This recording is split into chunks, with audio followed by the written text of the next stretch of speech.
GM. GM. GM. Oh yeah, G Unit. What's going on? G Unit. It's a throwback. They haven't been around in a while, eh? No. Wednesday. Wednesday. Mm-hmm. What it do, baby? Feeling great. Yeah, man. Confetti going on a run. $12 up to 16. Fuck yeah. Yeah, there's a good meme that goes around that shows a chart fall 90%, and then, of course, it doesn't take much to get a 50% rise off of that, and then everyone cheering it on and saying moon as it still doesn't get I've been guilty of anywhere it near myself. to where it was at the highs. Yes.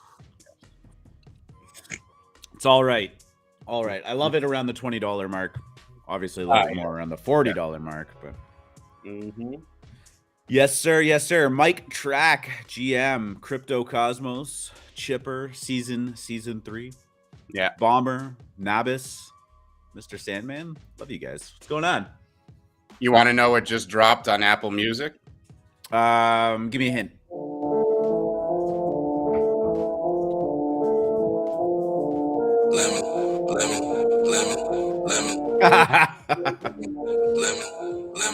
Yo, you got some easy on it. You gotta go for the little lemon. We're going crazy. We're going to Lemon. So on school big hair, lemon finna slide. I need me some meat, I need more lemons for the vibe. 10 toes on the floor, and I'm looking for a snipe. What's that body? What's that background? What that face looking like? What them traits looking like? What that back looking like? 101, need me one. Shawty said that she the one. You ain't whitelist, you ain't mine. My time is better spent on my Discord. Just keep on falling, then you know I'm pulling like ripcord. Lemon. Smoking on that Zaza, and I'm chilling on the lemon. Price is going up, you can meet me on the lemon. Lemon. Smoking on that Zaza, and I'm chilling on the lemon. Price is going up, you can meet me on the lemon. She know I'm a lemon, and I've got the juice. All my collection said that I'm a move. All my collection said that I'm a move. She know I'm a lemon, and you got the juice. What's that body? What's that background? It's looking like. What them traits looking like? What that back looking like? What's that body? What's that background? What that face looking like? What them traits looking like? What that back looking like? Lemon.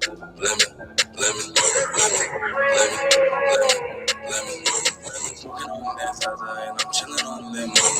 Price is going up. You can meet me on lemon. Just the new #1 hit. Woo! Shout out John Lyon. Shout out Wizzo.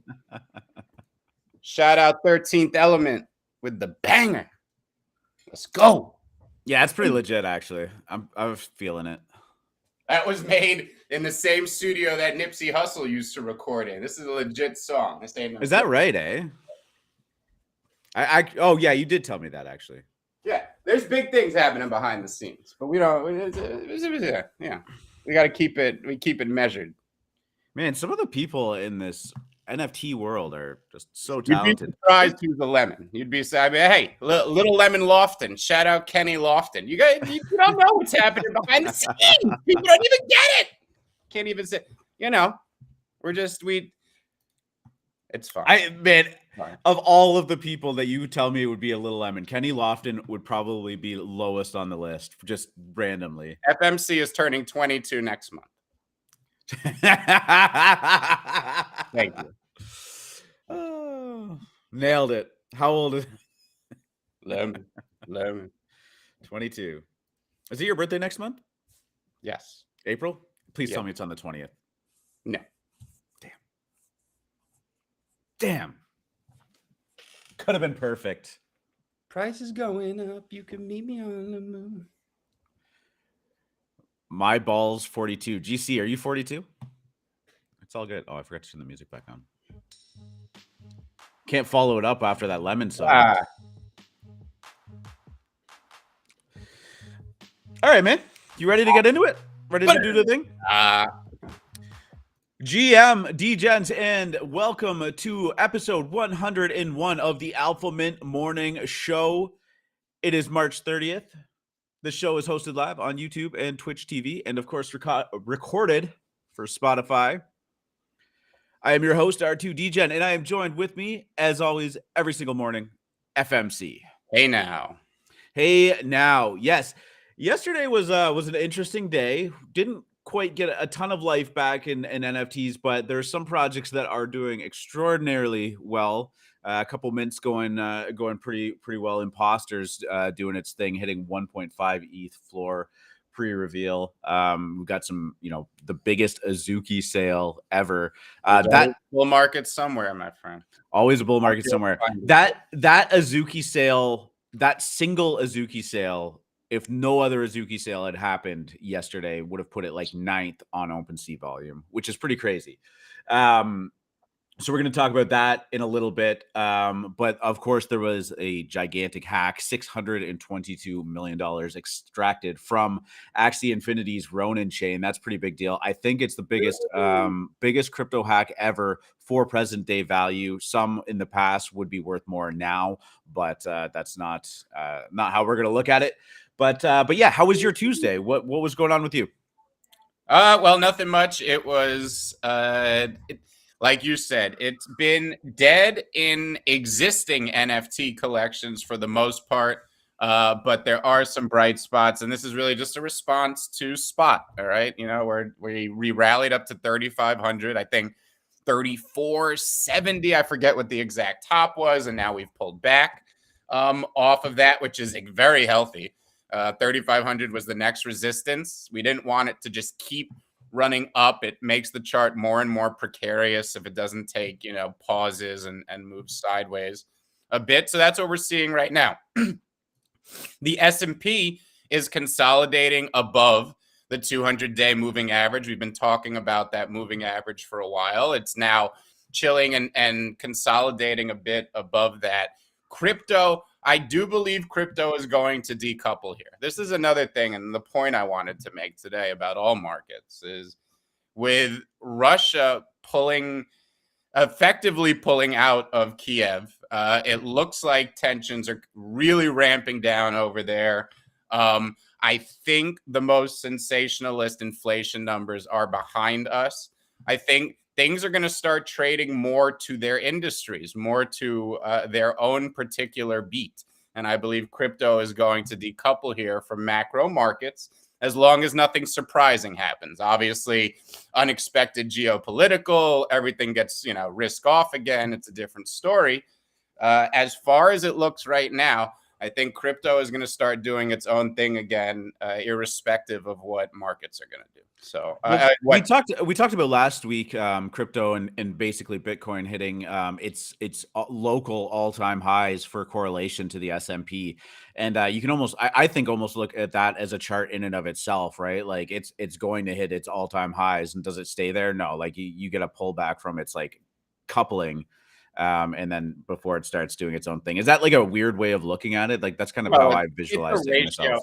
I would guess that the ratio with the NASDAQ makes more sense because the NASDAQ isn't as close to its all-time high yet. Sense, and the NASDAQ is a much closer analogous instrument to crypto. So, but yeah, I mean, again, I think everything looks very bullish, and half of the reason it looks bullish is because we got too bearish. So there's a backdrop of a great economy. I mean, inflation isn't coming from nowhere. What do you think inflation is? Inflation is a fancy economic word for growth.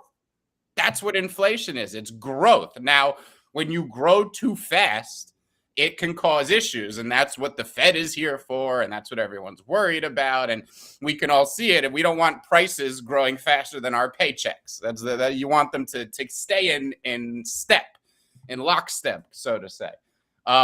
So in the Milton Friedman, who is an economist I oft quote as he was one of the first people I looked up to.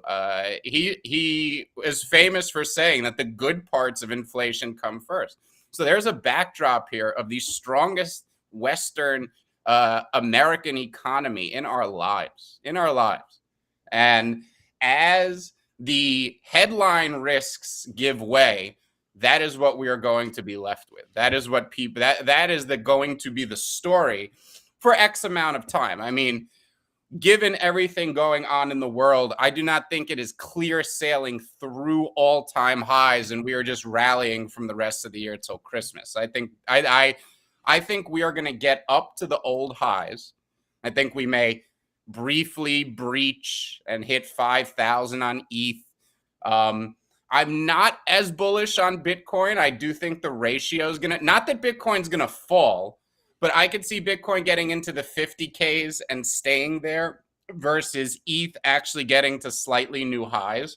Not where the ratio completely breaks out, but I do think it's, 3 steps forward, 2 steps back on that ratio. And when it does break, it's going to go bananas. So watching kind of 5,000 on ETH over the next month, the 50,000s on Bitcoin, then we will see from there. We will assess. Yeah, I'd definitely be watching for that consensus layer coming live in the Ethereum merge, as we talked about yesterday. Maybe being a huge catalyst for that this too. Is the X factor this year. Is that. Huge. Yeah, I mean, if that goes live, that it just works. It's if we're using ETH like nothing ever changed, except it's faster and, gas fees are more manageable. You're playing these P2E games and all of a sudden it's, $1 per transaction rather than 20, or it could be even better. Please stop it. I can't take it. Just can't take it anymore. No, I mean, you want to see a crypto breakout. I think that will be it. But I mean, it's got to go smoothly. It could, if for some reason they botch it, which I don't think they will, we could be having a complete opposite conversation. Imagine $35,000 ETH and $1 gas fees. I think I need. I'll give you a second. You go to the bathroom and clean up there. My God. All right. Well, speaking of Granddaddy Bitcoin, MicroStrategy takes out a $205 million Bitcoin-backed loan to buy more Bitcoin. A subsidiary of Michael Saylor's MicroStrategy is leveraging its Bitcoin to buy more Bitcoin with a $205 million loan. That was a very redundant subtitle. Does that sound precarious to anybody else? Taking the volatile... taking this vapor coin, which is based on nothing, and using it as collateral to buy more of the vapor. I feel like we've seen this story before. This is remarkable. I would argue the only reason Bitcoin is not $100,000 is Michael Saylor. He is while he may be looked at as some champion of Bitcoin and our best spokesperson, he is holding you back. This is the person when they start shorting Bitcoin and they're targeting people who are leveraged. This is who they're targeting. This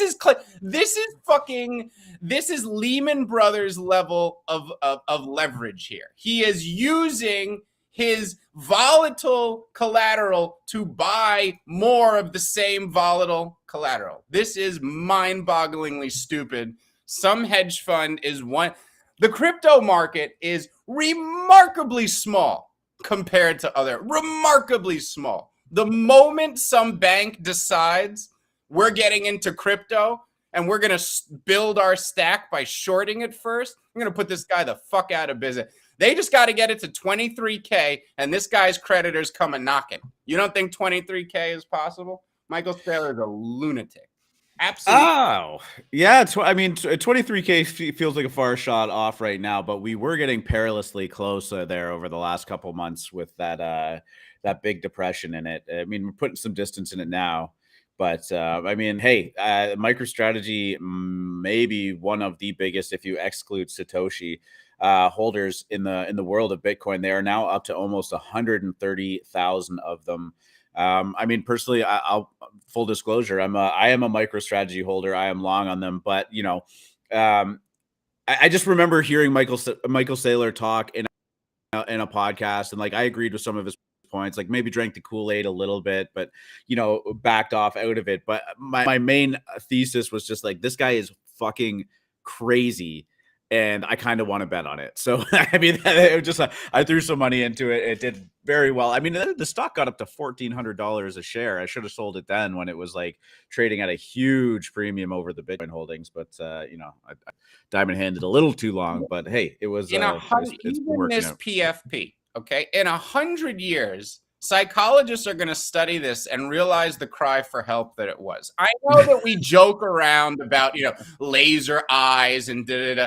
If you showed that PFP to anybody over the last 2,000 years, they would think it was a painting of Jesus Christ. It looks like he has a halo behind. This person is out of his fucking minds. This is the Howard Hughes of our time. You people are following. Look at this lunatic. He takes himself very, very seriously. I will say that. This is mind-boggling. You know. Look, the cyber hornets is where he loses me. But, whatever. I don't know how the SEC is allowing this to go. Publicly traded company. You know. Yeah, well, I saw Grayscale might be flipping the switch on SEC and suing them over the fact that they won't let them launch it. Why not? And yet Michael Saylor does this all on the. That's how you get them. So. You know, they never expect that. You got to sue the IRS and sue the SEC. They never see that coming. You're like, you know what? Fuck you. Oh, I owe you $2,000? No, you owe me $2,000. No, you owe me taxes. Yeah, nobody ever thought of that. Let's talk about the biggest news of yesterday by far. Hacker drained $622 million from Axie Infinity's Ronin Ethereum sidechain. The Ronin bridge was drained of 173,600 ETH and 25.5 million USDC via the use of hacked private keys, Sky Mavis says. Sky Mavis is the developer behind Axie, behind the Ronin sidechain. There is a multi-sig of 9 validators. This hacker was able to get a hold of 5 of them, sign the transactions, and transfer all of these funds into their Etherscan wallet. There's a very pretty picture of a $600 million ETH wallet sitting right there. So much speculation about what's been going on, whether or not the hacker knows what he's doing, because he was transferring it to FTX and crypto.com exchanges to try and cash some of it out or something. I mean, I got to say, if you're sophisticated enough to, you know, hack into the RPS node and, you know, sign the Axie DAO's validator along with 4 other ones, get it all, I'm sure that this guy knows what he is doing in terms of actually cashing it out. When you're dealing with this amount of money. Unfortunately, there are lots of, you know, KYC accounts and stuff that he probably has access to. This is a big deal. This is likely the biggest crypto hack of all time if you're talking about it in today's value. If you want to go back in the past and look at something like the Mt. Gox exchange, had it pulled up here. If you take the value that was taken now and put it into present day Bitcoin value, I mean, this is still by far the single biggest one. 850,000 Bitcoin, or about, I think, $66 billion worth in today's value was taken there. But this is going to turn some heads. They are launching everything they can, or they are putting everything they can into finding who's responsible for this, including hiring chain analysis and forensic cryptographers, their own investigators, and they're going to make sure that all funds are recovered or reimbursed. That is a big statement to make if you're going to reimburse that after a hack like that. Do you were you on Twitter when this was going down? I mean, I feel like I saw a lot of people talking about it, making jokes about it, et cetera, et cetera. This is a big fucking deal. Well, given how quickly Axie Infinity was careening towards irrelevance, I figured the TVL in their treasury was going to be drained one way or the other. At least this guy has a chance of buying Will Shib Inu with his stolen funds versus them just disappearing into the miasma as dead irrelevant projects tend to. Yeah, no, this is remarkably stupid, and exactly why people exactly why the decentralized mantra is so big in our industry. It's not that blockchain can't be done centralized. It's that it is subject to this. Okay. whoever conceived the Ronin network, maintains it, is responsible for the security. This is the issue, because yes, they get certain benefits from centralization, which are great when everything's working well, but the negatives are what we see here. You need a decentralized financial layer for security, and then you can have different chains or L2s or side chains, whatever you want to call them, for computation. That is just the way it needs to be. And it may not even matter. I mean, we thought we needed L2s, but now this merge is getting me very excited. Yeah, I mean, there might just be no point for it. Vitalik often talks about these bridges being a substantial vector of attack for both chains that are involved in it, and L2s being of importance, but also degrading the security of it. But Axie, not down as much as you'd maybe think. You can see what's going on right here, sitting around $70 and just kind of plopped right down to 64. It's sitting at just under $65 right now. So, I was maybe a little bit surprised to see that the chart didn't just absolutely collapse, but they're saying that the Ronin chain has been secured. They're going to be re-upping the security of it. They've got a lot of work to do. This is reputational damage that is going to follow them around for a long time. But again, you know what? We saw the wormhole attack between ETH and Solana for about $320 million. And we barely even talk about it anymore. So maybe this is just a flash in the pan. But regardless, people took to Twitter and started making jokes. I just saw this one pop up. Just found 173,000 ETH in an old wallet. What floor should I sweep? And leave it to NFT Twitter to take it absolutely seriously. And people just start shilling their projects in the comments section. So Rare Bears, you'll thank him later. Any final thoughts on this? You think this is just one step towards Axie's inevitable fall? I know you're not a huge Axie bull to begin with, and that maybe it's a little bit old hat in the terms of P2E and a little yields. To me, goodbye Axie. No, I mean I don't think any one hack makes or breaks anything. So we'll see what the ramifications are. But it's a measly $620 million of funny money. I mean, this is all funny money. Yeah. It doesn't even have any real money value. Big names. Lionel Messi signs multi-year deal to promote fan token firm Socios. Fan token platform Socios has announced that soccer legend Lionel Messi has signed a new deal to promote the crypto firm for the next 3 years. For those of you that don't know, it's basically a fan participation token where you can buy shares. I'm air quoting in Paris Saint-Germain, which is who Lionel Messi plays for, and Arsenal, and these give you basically Arsenal. They give you basically governance over like some voting stuff. Arsenal, you're going to be able to pick the kit that they're wearing on the field for a game, and yada yada yada. To me, like, this is just giving me shades of BitCloud, but for like soccer teams or sports teams and whatnot. Like, this to me is the exact use case of what NFTs actually are. Like, issue an NFT to your season ticket holders, those ones that are in there, or anybody that bought a ticket for the entire season, and give them, governance vote in that way. The tickets are NFTs. They're a great use case for being NFTs, yada, yada, yada. So I don't have much love for this platform, but I always do at least turn my head when I see a name like Lionel Messi, whose global appeal is, absolute like god tier with, Cristiano Ronaldo and people like that. So, having him involved in the ecosystem. What?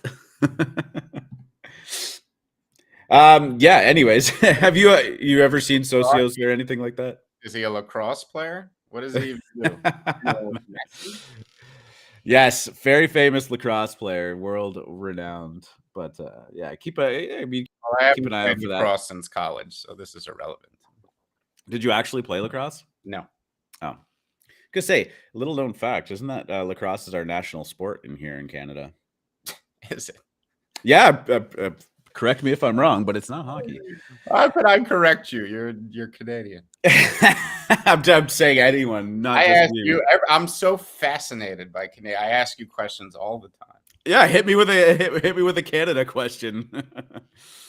OpenSea confirms it will start listing Solana NFTs in April. Collections like Solana Monkey Business, Degenerate Apes, and Aurori appear headed to OpenSea after the firm confirms recent links. April Solana NFTs are coming. Magic Eden responded with "Bring it on." Those might be famous last words. I do think that this is great news for Solana. I do think that this is very bad news for Solana NFT marketplaces. OpenSea's moat is just so strong, and the desire to use it, just seems untouchable. We've seen competitors try and, stake some claim to the marketplace, like Looks Rare and X2Y2, which seem to have still be there, but not really gain any market share from them. So, I guess this is the point where I start paying attention to some more Solana NFTs, but I just don't find it appealing still. I mean, there's enough to talk about with Ethereum that it's, just throwing more on the plate. But it is big news for Solana users, I think, too. And if you're holding some of those NFTs, you're likely to see a lot more volume in your ecosystem, which is not a bad thing. Yeah, the biggest loser here is your hidden folder, which was already a pain in the ass to sift through, and now is going to be just markedly worse. So rest in peace. Yeah, I mean, does this give you any inclination to look more at Solana NFTs, or it's just they're just going to exist? More noise on OpenSea. Not even remotely. And it gives me even more reason to not look in my hidden folder and just wait for that email, that offer email. Yeah, for sure. Instead of sifting through it every day and going, oh. Catalina Whales was in the OpenSea trailer. Do any members, AM members, still own those? I never owned one myself, to be honest with you. No, a few ones that I remember happening though. Yeah, one of our friends tried to put me on the whitelist, and is that why you bought Sol for the first time? It's why. You're still holding your bag? Yep. It's just that I have no inclination to use it. What am I going to use it for? Well, there you go. Now you could buy an NFT on OpenSea. No.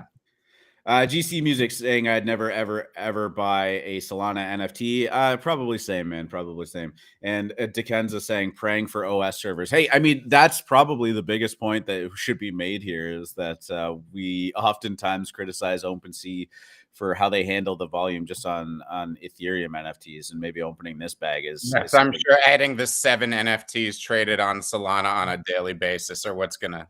Yeah, not going to make a dent in it. Yeah, I'm sure we'll be fine. Batman NFTs are coming to Ethereum via Palm with planned metaverse perks.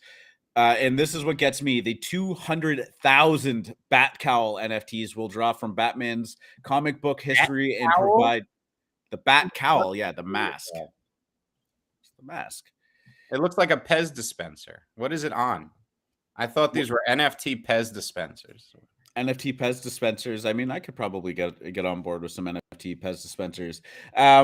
This is making some waves. These are going to be going down for $300 a piece.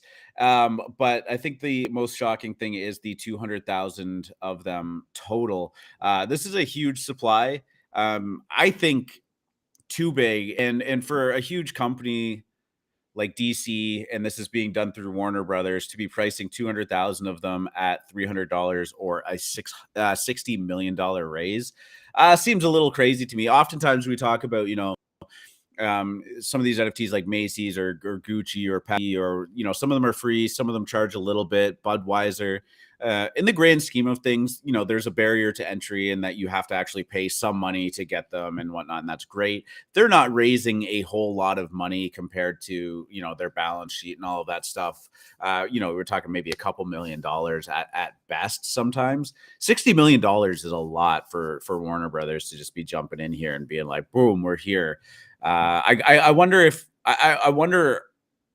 if this is going to be a huge misstep from them. I know superheroes. Batman is incredibly popular. 200,000 though. This seems incredibly high, right? I know that we've said in the past that, looking down the road 5 years, that a 10K PFP drop will be small potatoes and a tiny supply and whatnot, but I just don't think we're there yet. I'm excited for this. I love Batman. I'm gonna try and pull up the Twitter. I had it and I accidentally closed it. Some of them actually look like it could be pretty cool. I'm getting a lot of shades of those Star Wars helmets that we had in the past. The name is escaping me. But yeah, what do you think of a 200,000 supply drop being done by Sounds small DC? for a Batman property. They only made 200,000 hats for a Batman movie. I think they'd be pretty rare. Yeah, but I mean the participation of hat wearers versus NFT people is got to be, when you talk about Venn diagrams. I don't think small. NFT people are the target here. I think they're trying to bring the masses up. Okay, which is what we want. This is what we need. And what are they? $6? This is the type of these $300 each. They're $300 each. Yeah, man. The Bat Cowls. Yeah. Yeah. This is where it's losing me. If these were $10 a piece or whatever, I would say, oh, whatever. But there's $60 million raise on. They're on L1 NFTs. It's on the Palm side chain too, right? It's the Palm side chain. Never heard of this. They had another drop that went down on it that you would remember. God, wait, let me see. Minted on Palm. Go and it's a L2. It's an ETH L2. Yeah, building on the Palm sidechain. It has produced other projects such as artist Damien Hirst's NFTs and collectibles based on the film Space Jam 2: A New Legacy from DC's parent company Warner Brothers. So they did the dots for Damien Hirst. That's interesting, because does that mean these are no, that was when he did the Drake album thing. Yeah, okay, that's what I thought. The different. Yeah. Okay, gotcha. Yeah. Okay. So, anyways, it's not on L1. $300 a piece. Will it? I don't even know if this sells out. I don't, honestly. And how much can you do with the Bat Cowl? I know there's lots of different colorways. I'm trying to find it on Twitter. My apologies for dropping that ball. Batman NFT. The preview, they looked pretty good. It's in April, huh? When's Comic-Con? That's what I wonder. Oh, that's a good question. Because the dots were released on Palm too. Oh, cool. Okay, all right. So then I think maybe what's made on Palm is transferable to Elbow. Because weren't those tradable on OpenSea also? And they weren't on Polygon. I thought they were. You could trade them in ETH. Damien Hirst's dot. Yeah. I'm fairly confident. The currency. Currency, yes. Sorry. Currency trades on OpenSea for ETH. So I'm pretty sure that if these probably have a better chance if they can trade on OpenSea for ETH than if they're on some weird sidechain for $300. I mean, when I put money on a weird sidechain, it feels like USD. When I buy things on OpenSea, it feels like ETH. I go much. Yeah, I mean they're on Ethereum. Yeah. My God, that was a 16 ETH floor, my friend. The currency was 16 ETH. Mm-hmm. May have even been a little higher.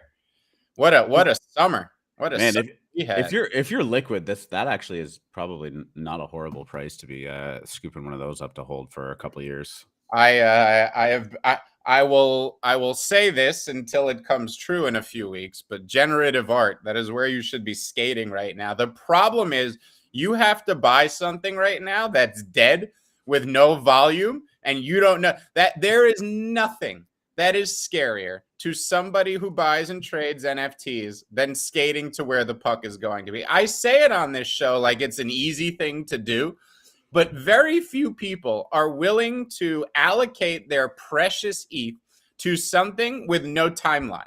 The fuck, everyone wants, what is the mint date? When does it reveal? What is the roadmap? When do you do that? That's what everybody needs. When you buy a project that's already out with no news and there's no volume in the collection, oof, that's the scariest thing you could do as an NFT person. That's all I do.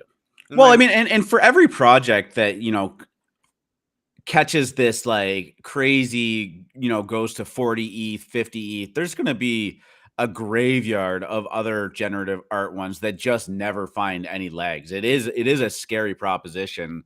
So, I think you're, I don't know. Right. Last summer, everything generative art was rallying. Like anything and everything? Anything and everything generative art was rallying, and I expect that to come back. I'm not saying that everything and anything generative art is a long-term hold. I'm saying rising tides lift all boats like they did last. Oh, yeah, So, yeah. You get that knock-on Yeah. effect where a couple of Right. those projects start pumping and everyone looks for the next one. What's going to become the next Fidenza and Ringers and all that stuff? I've already talked about it. I know what it's going to be Chrome Squigs. This is the next collection going to 100 ETH. It's sitting a little under 10 right now. If you're liquid, just make sure that you take care of me when it goes to 100. Sorry, while we were talking about that, I did find the preview video for the Bat Cowls. I mean, it's 200,000 of them going down. NBA Top Shot has a weird connection to Bored Ape Yacht Club Diamond Hands. Yeah, that a lot of the NBA Top Shotters got into NFTs when Bored Apes dropped. I will buy one of those if the Bat Cowl. Oh, if they are an L1 asset, like if you'll be able to port them over. Yeah. If I could port it over to like L1, I will buy that. I would buy one of these too. This is a great concept when you think about it, right? The Batman mask, which is iconic. And it looks like they did a really good generative treatment there where, there's probably going to be some pretty cool ones, maybe some cool 101s in there too. You know what? At the end of the day, if all 200 of these end up selling and we see them, I am very interested to see, what the floor of a 200K project looks like. Like if for no other reason than curiosity, because you talk about, this project has 200 different traits and this many combinations. When you're running them over a 200,000 sample size, like you better have like a wide swath of traits to pull from and very carefully managed rarities on them, or else you're gonna have some a lot of lookalikes. These will be 0.03, 0.04 within a week of mint. These will fall dramatically, I think. This is obvious, regardless of what I proselytize about on a regular basis. These are a very high supply for the current market, which I think will grow into it, but you better have a long-term outlook. And if you're minting for $300, you're playing the rare lottery in a very large way. Man, I do think that you'll probably see some big sales from like legit comic book collectors that are looking for like one of the rare ones or the top tier ones, especially the 200K that's the other thing that will be really interesting is what in a 200,000 piece collection does like number one sell for? Because I mean, one out of 200,000 is a lot more rare than 1 out of 10. Hell yeah, it is. And that, we're all gamblers here. I am sure many people will enjoy throwing 0.3 at that lottery, buying a few of these things and trying to hit the 101, which could sell for $1 million to a Batman collector. We don't fucking know. Yeah. Comic book collectors are second to none. What if there's a legitimate Batman mask? Like there's one mask that's the actual Batman mask. I mean, that's probably $1 million mask. If they're, again, now they have to treat this project carefully, like, you can't do any more mask projects. You got it, whatever. But yeah, look, DC Comics, utility. I think DC can provide us utility if they flip the switch. So we'll see. You know who else is going to be watching this really closely? Who dat? Marvel and Disney. I mean, they're not going to want to be outdone by DC. I mean, Marvel does everything it can to put DC in the grave with its. If we zoomed out to Web 2 and traditional media, and we said this was the official DC Batman fan club, is 200,000 a lot of membership cards to issue? For $300, if you're looking at it as a membership card and you are going to get like certain utility like that, you'll get access into like a private forum or maybe the Discord or whatnot. I'd love to get some Comic-Con experts, because we know at Comic-Con how much they bang people. Like they even talk about like you shouldn't buy too much at Comic-Con. Like it's much more of a look and socialize thing than like a place to get good deals. So yeah, you're kind of talking me into it, actually. I mean, I still don't like the price point. I don't think that DC needs $60 million from this, but You kind of have to have an entry point too. Like it can't just be free, and so finding that balance is a thing. Hey, who knows? I don't know what the financials behind this is. Maybe they're looking to reinvest that $60 million into fan experience and Well, stuff, it right? says with planned metaverse perks. I mean, Yeah. I think it would be crazy for us to discount how many people want to dress up like Batman in the metaverse. Yeah, it's true. I see that as popular. Yeah, not only that, but I mean, if I had to just like gun to my head choose between like giving $60 million to Look at what Chris is telling us in the. I mean, that honestly, here's the thing: what if they made it a 25K or a 50K? They know they would have to do something more in a year. They know it. I mean, what's the calculus for this company, right? You need to make your story cohesive. We talk about marketing a lot. These are attention tokens, so the marketing is really, really important. Okay, and what if you keep releasing subsequent collections or adding to an existing collection? That's just not coherent. It doesn't work. It's not really how we do things. Whatever you release, that's kind of got to be what you release. Even companion collections tend to be different. It's not more of the same collection.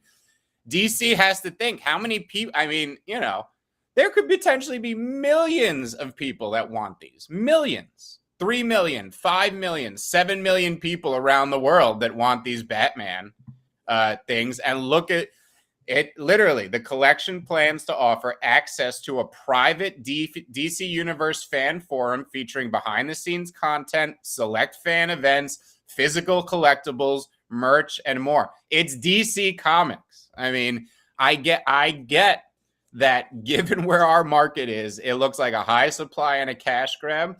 It probably, this is what you want to see in NFTs. It is I think for DC Comics, 60 million is a lot of money. This isn't like, it's a good point. Right. It is an arm of Warner Brothers, but how much does DC Comics revenue? But, I actually have some connections. I would love to bring Agnes Grabowski on the show, who call him up. Yeah, she draws My Little Pony and does a lot of work for DC. I would love to get her on and talk to her about what she sees as the potential and the ramifications of this. But if this is a membership pass into the virtual DC universe, I mean, that's worth $300 to a lot of people. It could be worth that to millions, which means this is a cheap mint. Now, I just for some context, and obviously this is going to be bankrolled mostly by Warner Brothers, but the budget for the Batman movie, the last Batman movie was about 200 million. So, I mean, it's not nothing. Right. No, yeah, I think that this could be this, like you say.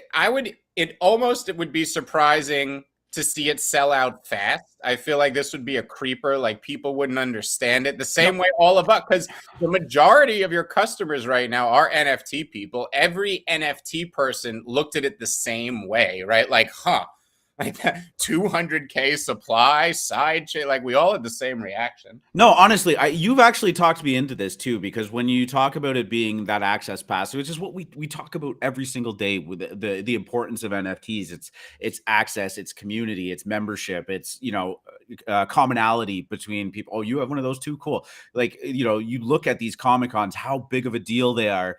I think you're spot on in the fact that this is an amazing bridge between people who don't own any NFTs to be like, oh shit, like if I just go and figure out how to buy one of these NFTs for $300, like I'm in the Batman crowd. $300 now that like we're talking through it, I mean, that's fucking nothing for what people spend on some of these collections that they have. And 200,000 people compared to the NFT market is huge, but compared to the grand scheme of things, like nothing, absolutely nothing. And so, I mean, just having this conversation has completely talked me into it. And I do think Budweiser is a little bit of a difference. You know, the amount of IP that DC and Warner Brothers can leverage is I mean, you know, certain things speak more to a digital existence, and DC Comics and their comic book characters fit right into the metaverse. It's seamless. Okay. Beer, like you're saying people expected they would get free beer, and I'm not sure anyone expected free beer from their Budweiser NFT. I'm not even sure how that would work. What the logistics just like walk into your local beer store and show your Budweiser NFT. Show them your e-wallet. I get free beer now. Do you see this picture? Do you see this picture? This gives me the right to free beer. Give me my free beer. No, you know what? Honestly, GC Music, we're not making fun of you for that. I totally get it, but I would say the biggest thing with like those Budweiser NFTs and like, you know, it is a funny point in time that we'll look back on and think that these companies didn't know how to really handle NFTs. We saw the Pepsi mic drop kind of get a little bit panned too, but I mean, these are strong Americana brands that have large bases of collectors. Like people do, and I would buy a whole stuff. People do collect Pepsi stuff, Coca-Cola stuff. Yeah. So I mean, if you're not looking for a short-term trade, I really wouldn't be too upset if people were holding those in their hidden folders, saying like maybe 10 years down the road this will be worth something, because I would think that that's not a bad bet at all. Oh, I'm bullish on Pepsi and Budweiser. I think GC points out exactly why these type of projects scare people. It's like it's been flatlined since the Super Bowl. The Super Bowl was in February. Okay? You guys got to understand it.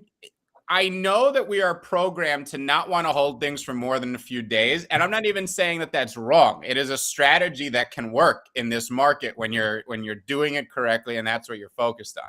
I think certain things, when we're talking about Budweiser, Pepsi, the first DC NFT, these are long-term plays. These are collectibles that are going to start to appeal to the people who are averse to NFTs. Right? We talk about being early, and what early means is that we have a lot of people to convert over to NFTs, but it's not our job, and it's going to happen naturally. You just want to hold those assets until they realize they want them. And you know, 200K is a huge supply right now. I feel like I need to buy 4 of these things. And I think a lot of NFT people are going to have the same conversation in their head or with their friends that we just had right now and realize they're going to need 3 or 4 of them too. So. You know what else? Or you know what's coming next is the Iron Man masks. Like, I mean, just call it. I mean, right? Look, if Disney doesn't respond to this with The Mandalorian, they're missing the mark. Ooh. You know, throw some Star Wars in there. Oh shit, yeah. You know what started us back in December? It was Nike. Okay, sure. You know, it was the perfect storm in a sense because we had gone through 2 months of low volume. Volume was probably going to come back one way or the other.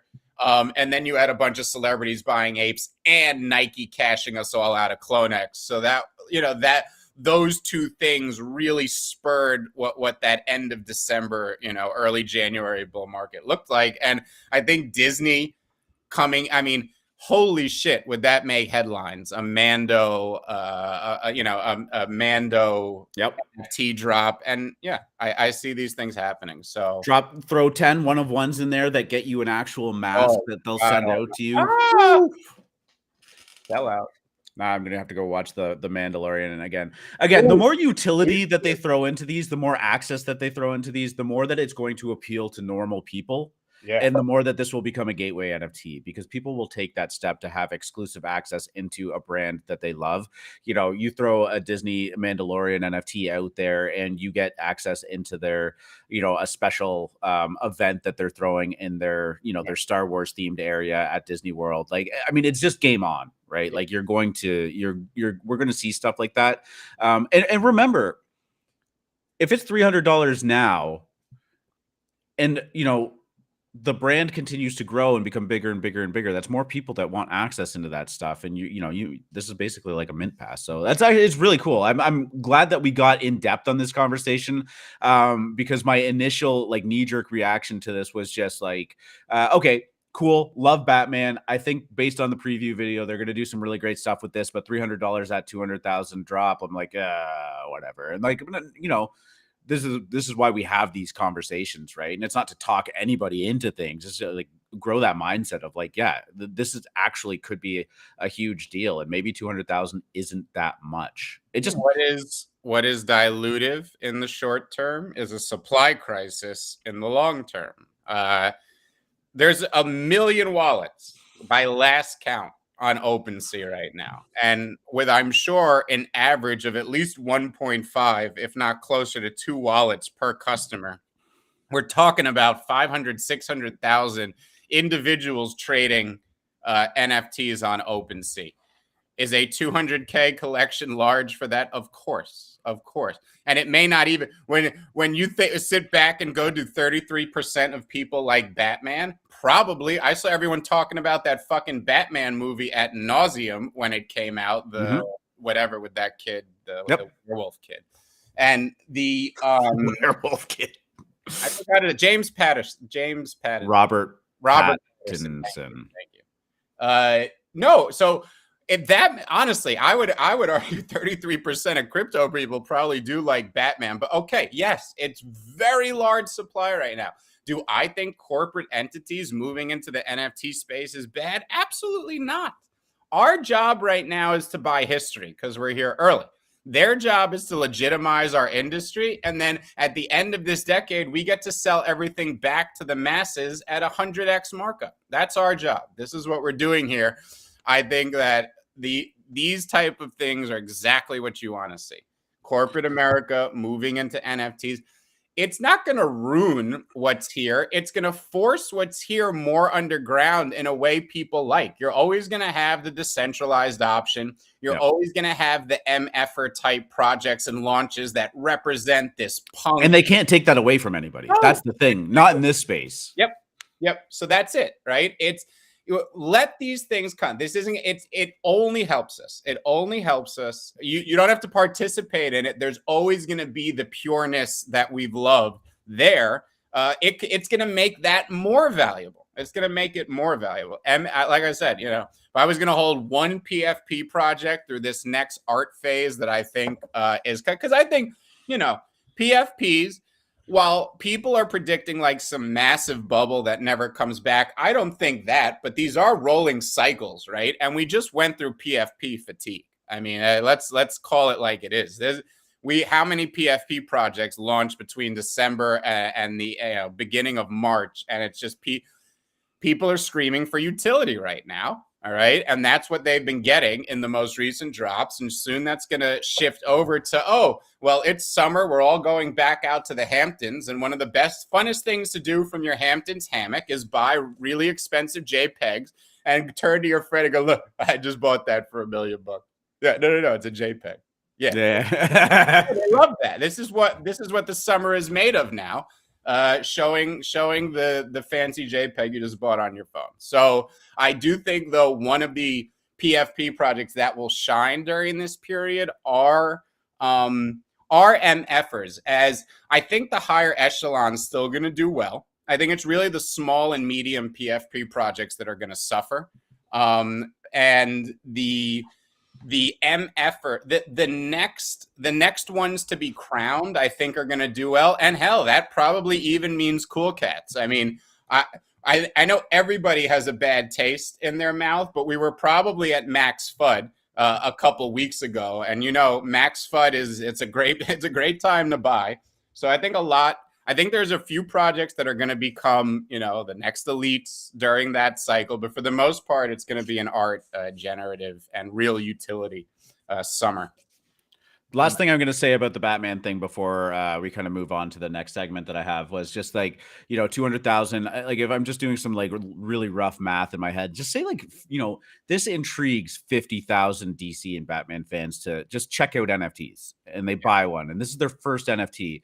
Now, all of a sudden you have people that are on par with the sneakerheads in terms of their collecting kind of desire and prowess. Like they're willing to spend money on stuff that they do.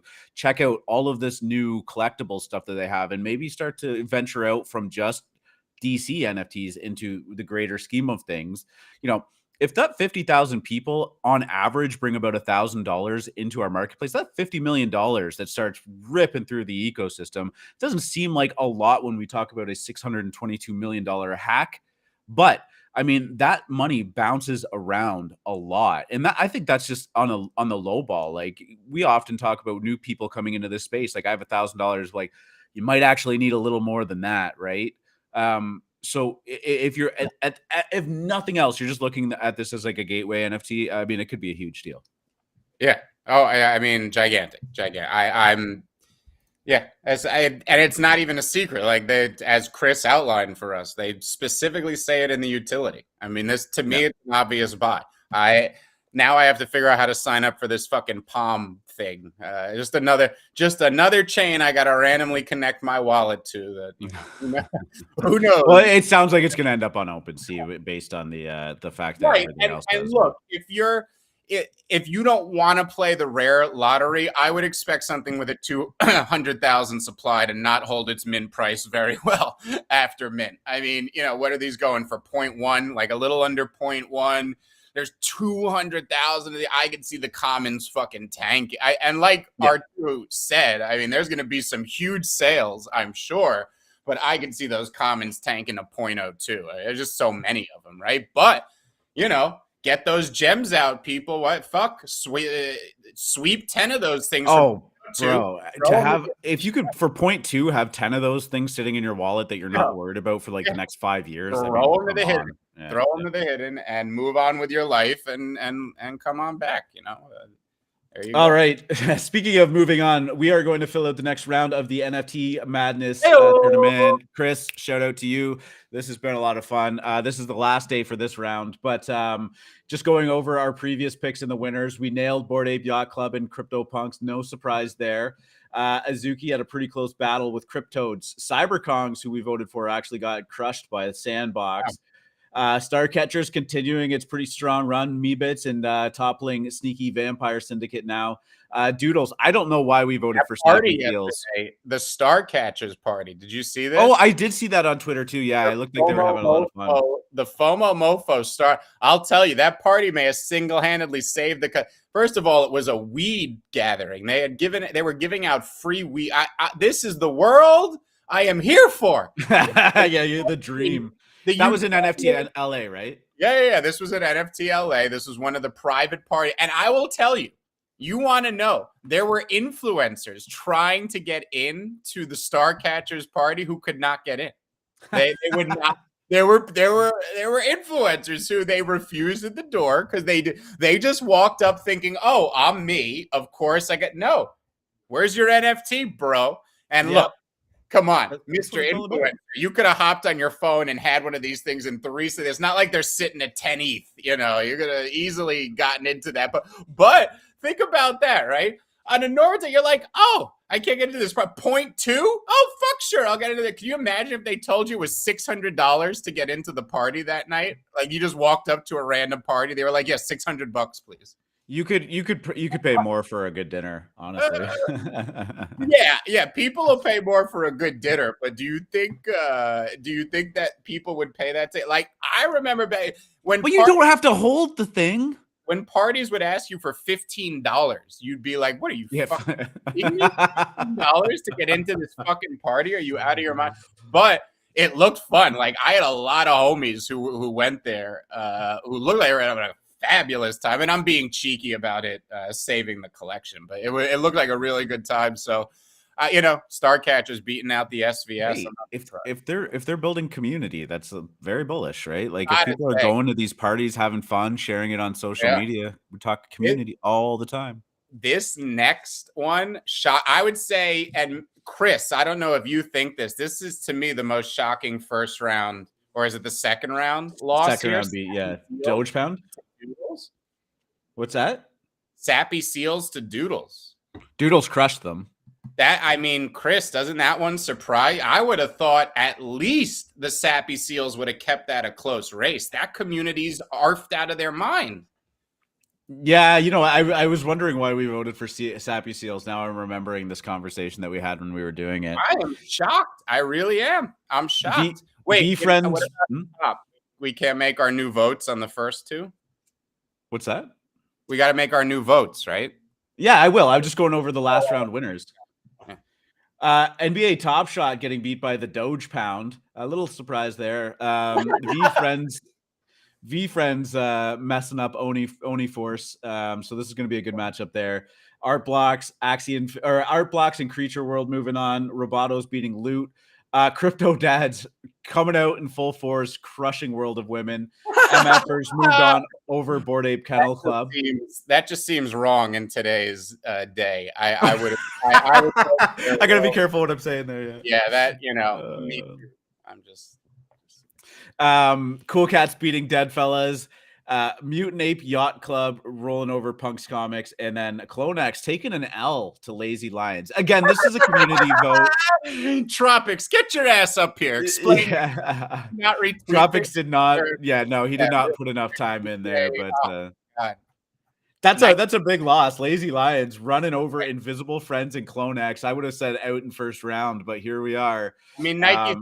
$200 billion company. They don't have one person watching Bazinga, but you could pay someone $35,000 a year. Just watch Bazinga all day. They talk about it. Sounds like a job. Well, okay, so let's start there. MFers versus Lazy Lions. Lazy Lions are I know you're going to vote for MFers, and I'm going to give you it, but Lazy Lions, you got to be a little bit worried at this point. Yo, exactly what N. said. Yeah, there are exactly. Weirdos I respect. Look, I have said this before about a few comedians. A bunch of weirdos, really. Dead Fellas, Sappy Seals, Lazy Lions, Little Lemons. These are annoying, weird communities. They're weirdo. You can't fight the weirdo. They band together. They bond over their weird, and you're never going to stop them. All these collections are going to 4 ETH because of the weirdos. Shout out to the weirdos. Yeah, well, I mean, if you want to rewind until last year, maybe let's say June, July, the Bored Apes were probably the weirdos at the time too. For real? Yeah. No, that's fair. That's fair. Yeah, they were. You hold the line. I mean, keep holding it, man. I think this is proven it. So I'm gonna give you the MFers vote because I know you want to turn up for the squad. But I'd be worried. And yes, and there we are. We are down about 2-1. So you might have to start the rallying. Here's the thing: MFers don't care about these centralized polls. What do you think? We're going to participate in one of these centralized polls? Now, take me to the next option. I want to play. Cool Cats, Mutant Ape Yacht Club. This is a clash of the Titans for sure. Cool Cats, as Chris was saying, maybe had some bullish news in their interview yesterday. Milk may be coming online soon, but I mean, my gut is telling me that Mutant Apes are infallible. Lazy Lions are totally going to the fucking finals. Like, like they're on this poll. It's all that's in their Discord too. I'm sure this poll is the only thing that's being discussed.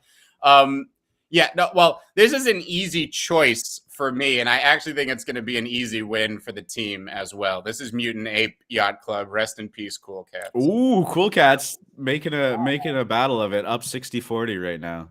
Wow, this is the last day, so I mean, it could be looking on. I have no idea what the standings are in these right now when we're doing this. I guess the Mutant Apes are still blind from looking at that merch. They can't even find the screen. My eyes! Ew. Eyes! Art Blocks beat Zed Run. It's Art Blocks versus Robotos. This is a tough one. This is like these are two projects that I don't know. Art Blocks didn't do super well against Zed Run. I would have thought that would have been a bigger. That's a weird matchup. Could you see? Because I'm picturing all of these as actual basketball games. Yeah, me too. I know in my head. I'm like, and could you just picture the generative art crew like putting up like, where does my sports shoe go? What do I do with the ball? Which direction do I run? Okay, this is how I'm picturing the Art Block squad. Go sportsing.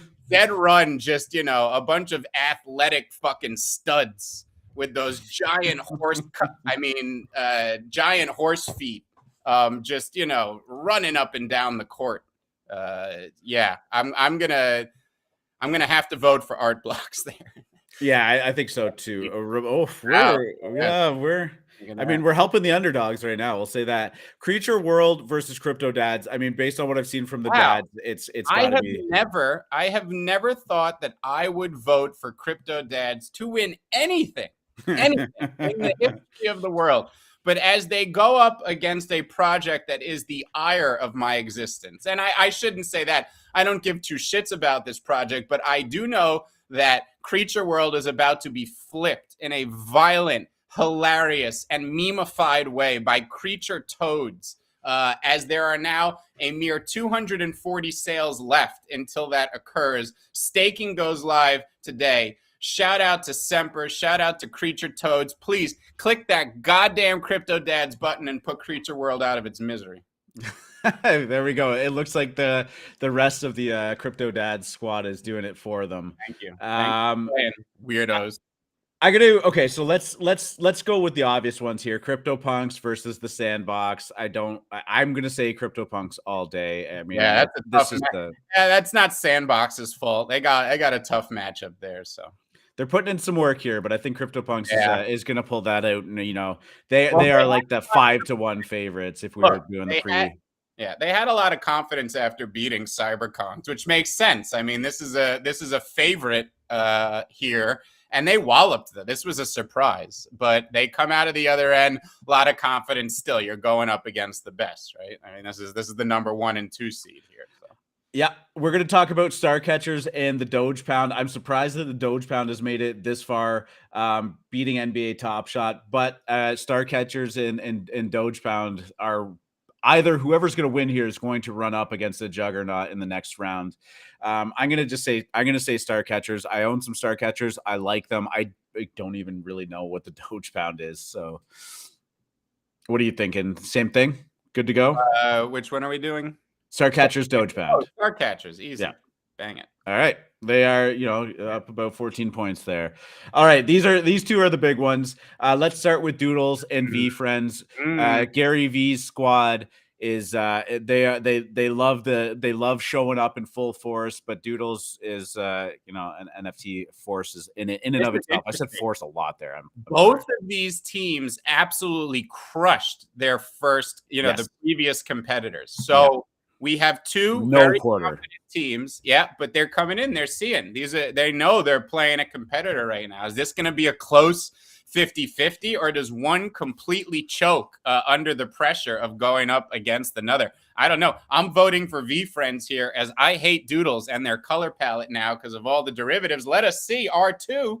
Yeah, I'm gonna go with V Friends too. I think Coach Gary is leading the charge, the squad to victory there.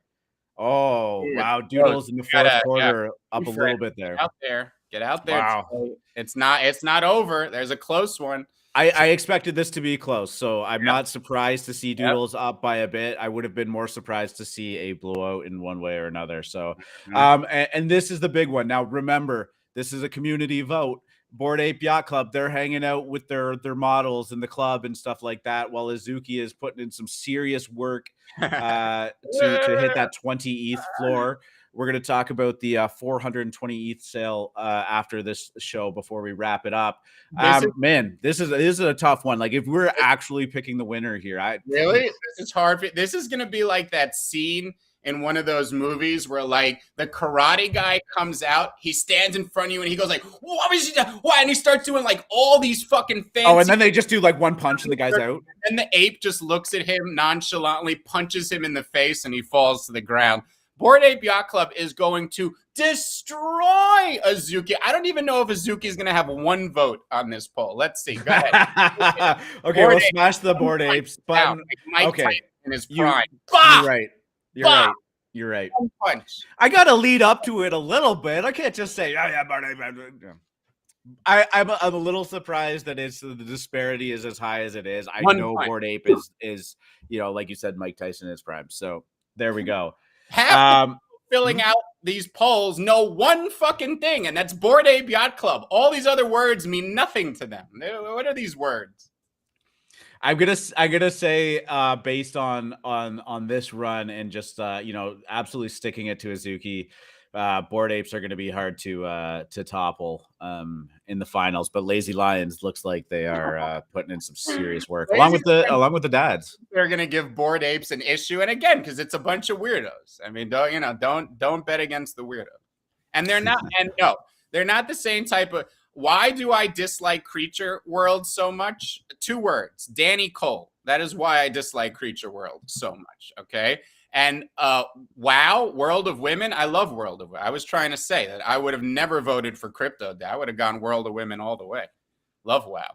Let's go. World of Women. Yeah.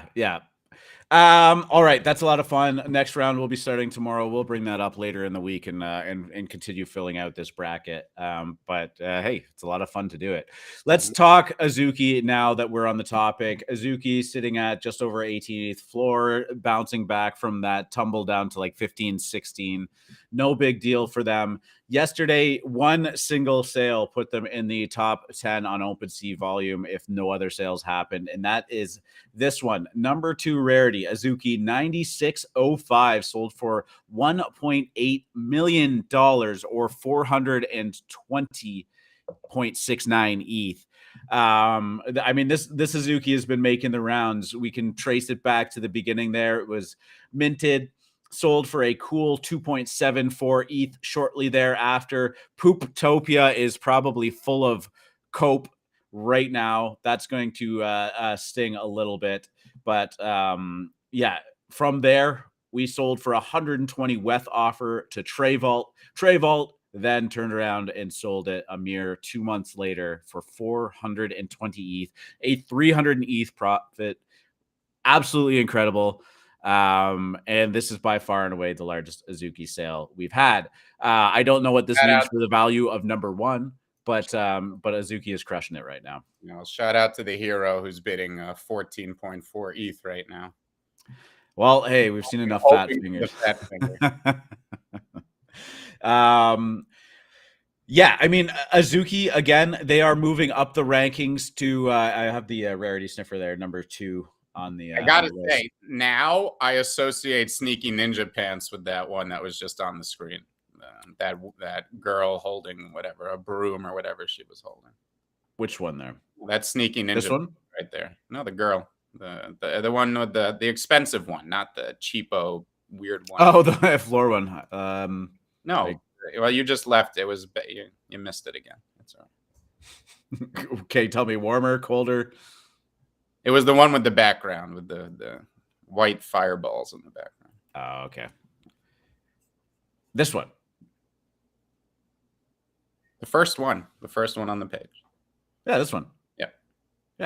There we go. That's sorry. Yeah, you said broom. That's a sword, man. Fuck if I know with these things. Man, honestly, what can we say about Azuki? They supposedly have an announcement coming. I don't know anything about it. Maybe looking for some kind of partner or looking towards some kind of partnership, next stage of their roadmap. But I mean, I was talking about it to someone the other day, and like, this is one of the few instances of a project besides that boba thing, which I don't know, just seemed like an interesting experiment. Have they done anything wrong at this point? Like, their mint went off well. It was a Dutch auction that sold out immediately. No, floor price they just aren't the going up. They aren't the ones who are wrong. It's the market who is wrong, R2. No, I don't. They've done everything right. The thing is, they've done everything right, but I don't know anything that they've done. Like, literally, I don't know anything that they've done. I don't know why. And I'm not saying that they should not be. I don't want anyone to take this bearish. Yeah. Oh my God. So often we get people being like, "Why do you guys hate Azuki so much?" There's nothing about the hate towards Azuki. It's just an incredible run that they've been on, and it's defying all odds. All right. I'm very bullish on Azuki. I do not understand why they are 20 ETH. And you can't get a good explanation from anyone who holds them besides, trust me, bro, you don't understand. Like, this team, you don't understand. Like, and that's fine. I said the same thing about Clonex. I'm not even saying you guys are wrong. I'm just saying I can't get my head around it.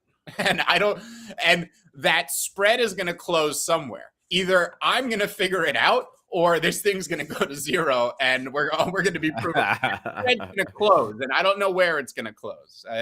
It's more likely I'm going to figure it out, I'm saying. But yeah.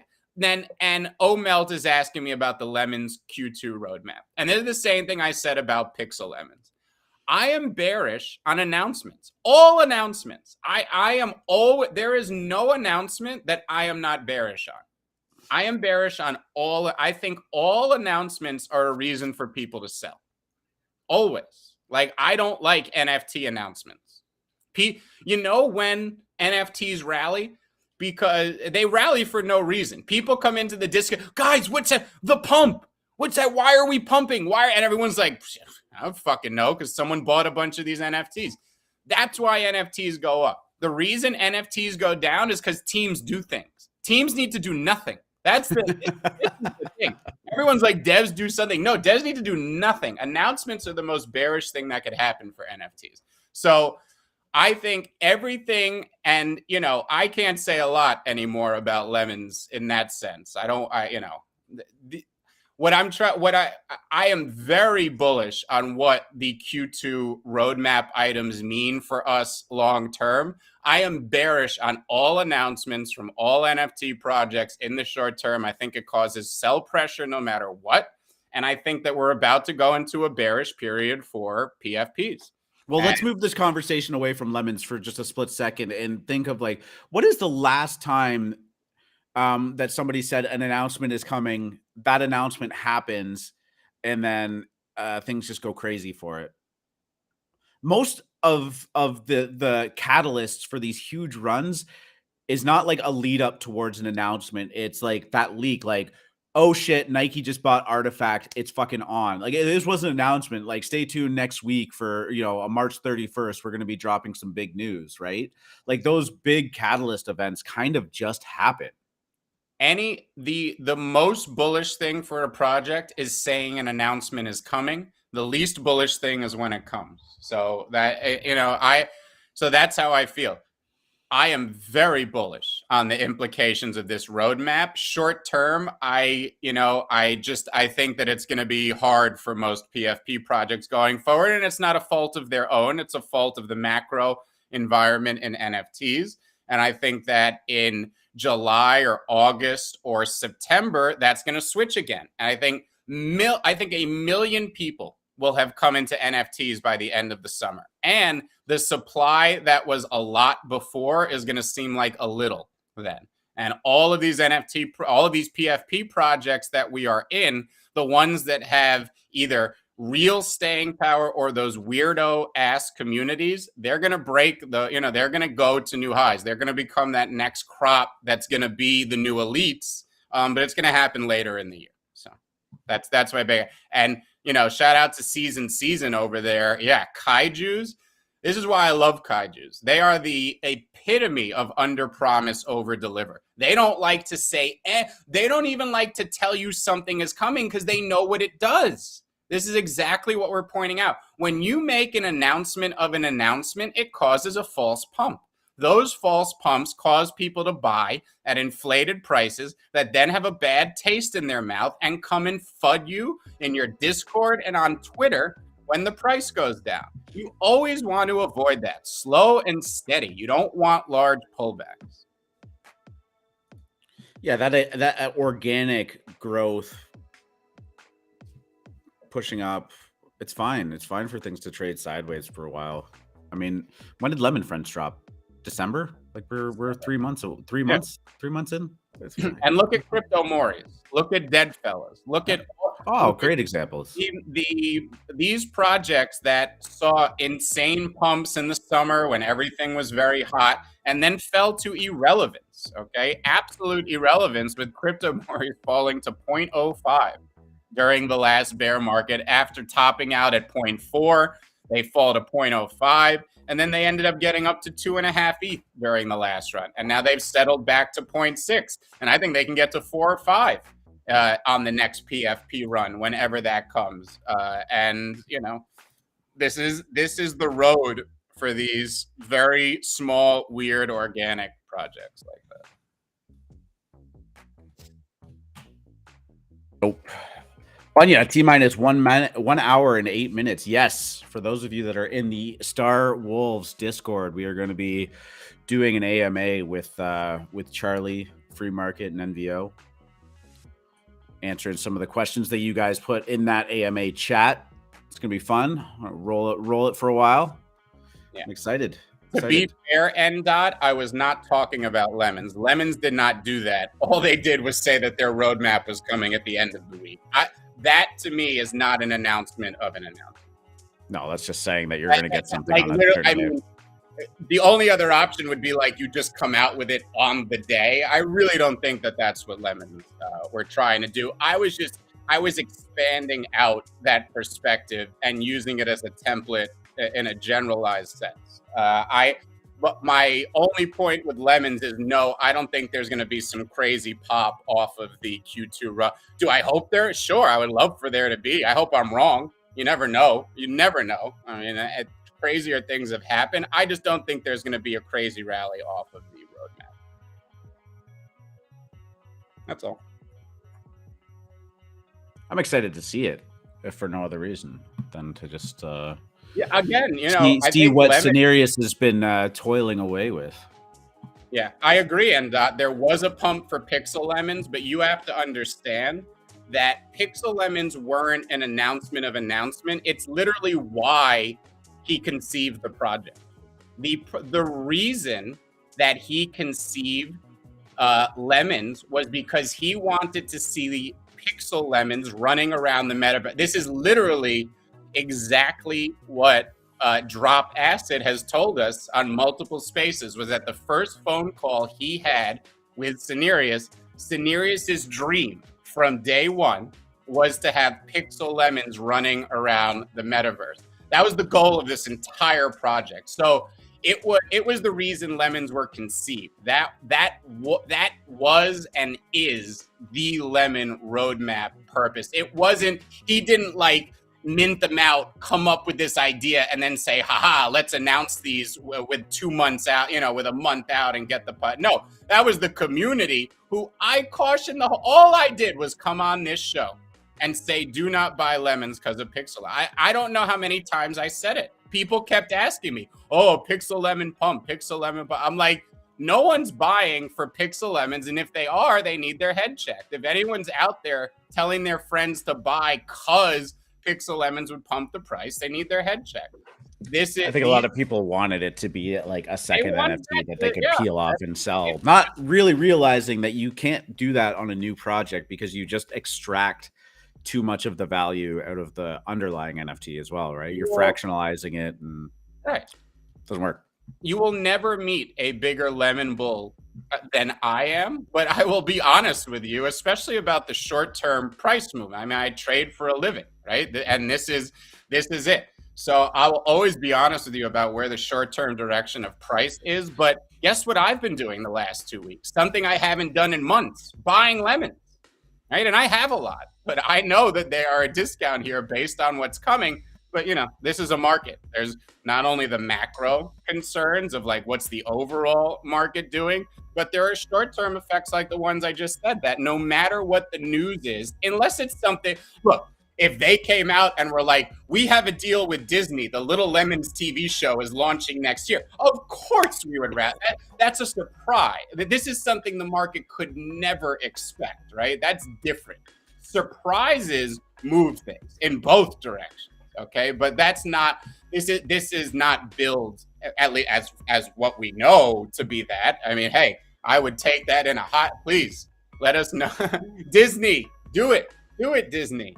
Let's take it, let's do it. I'm in. I would sign off on that as one of the largest shareholders. I'd be happy to sign that deal. I had a couple more things that I was kind of slated that we talked about yesterday, just as a follow-up thing, the POC drop and Impostors going on a run. So I'm going to just bring those up, vibe out to some of this music, and then we're going to wrap it up a little bit quicker today. Not going to bring anyone up on the stage if they wanted to, just because we got to get ready for the Starwolves AMA and all that stuff. But we talked about POC, Murat POC's drop yesterday that burned a absolute fuck ton of gas. And sorry, not yesterday, the day before, but we brought it up yesterday. Secondary trading is now live. Some pretty big sales on these, actually. Floor price is sitting a little bit above what the equivalency of 50 Ash would have been when most people would have been buying this. So nothing like too insane there. But some of the more desired artists in the collection were trading at a premium. POX itself was selling for about 2.5, 3 ETH. DK's ones, which I actually love, are selling above 2 ETH as well. So if you pulled one of those, you were doing all right there. And I don't know why, like, Is it just who I'm following? Like, does DK just not get enough love, or like, do you care about DK? I love this guy's animations, and every time I see that shit, like his Let's Walk, collection is does very well. Talking about a generative collection to keep an eye on. I don't know. Yeah, I don't know. Market's the market. Not sure why it accepts others. This fabulous stuff. Well, his NFTs do well. They sell for a lot. They hold good floor prices. Blah blah blah. I just don't. I feel like maybe it's based on who I follow or the circle, but I just don't. I feel like he's not talked about a lot. You know. Yeah. So That's what we're talking about. Yeah, fair enough. Your circle. What's that? I said it's your circle. Sure. And then Impostors going down. This is a kind of Among Us like P2E game, social deduction game. For those of you that haven't played Among Us, you have your imposter and your crew. You got to try and figure out who's the liar. Man, these things dropped. They look pretty cool for 3D ones, and the fact that this game is probably just around the corner. They're billing it as a AAA game. The floor price has responded with a 1.5 ETH floor. Let's give it a refresh and see if the R2 effect is went up 1.52 right now. So if you got in on this, great job. Curious to see where that goes. I'd love to play this game, actually. I don't know if you've ever played Among Us, but it's pretty fun, especially if you actually have like a group of people that playing it. That was the pandemic special right at the beginning there. But one to keep an eye out for. I couldn't even tell you what I think these could go to. Depends. Got to dig a little bit deeper into their P2E mechanics.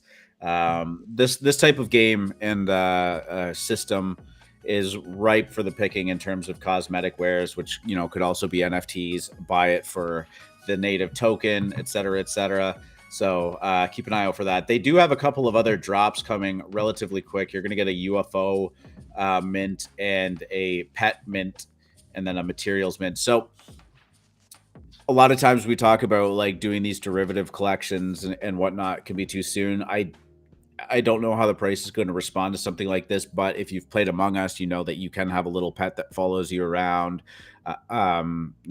different stuff like that. So it sounds like there's going to be just a lot of like stuff in game that you can kind of accumulate through this as well. So I don't know if the same dynamics kind of apply, but there's lots coming up. They look like they have a pretty solid 10-week outlay. And then, phase 2 is the open beta launch, where I think most people will be able to participate in. So I think they look pretty cool, though. They put together a good website, and and the price is responding because of it. So not too bad. Other than that, man, what do you got? Anything that you popped up that you want to talk about that you see going on? Anything happening today other than the Star Wolves AMA? Creature Toads staking begins today. Yeah, let's check it out.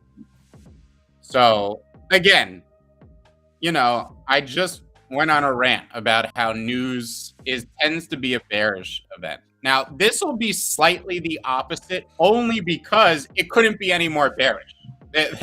They would be coming off of a depression low, so there is nothing to do for them but to go up. So any bounce here, I'm not super excited about, in the sense that I would not be shocked if it's quickly retrace, even in the coin, right? I saw a few people buying the Flies token this morning, and I wouldn't be surprised if it quickly retraces after staking, because obviously it's seeing a little pop this morning as staking is going live, and there are people who want to get in there and stake.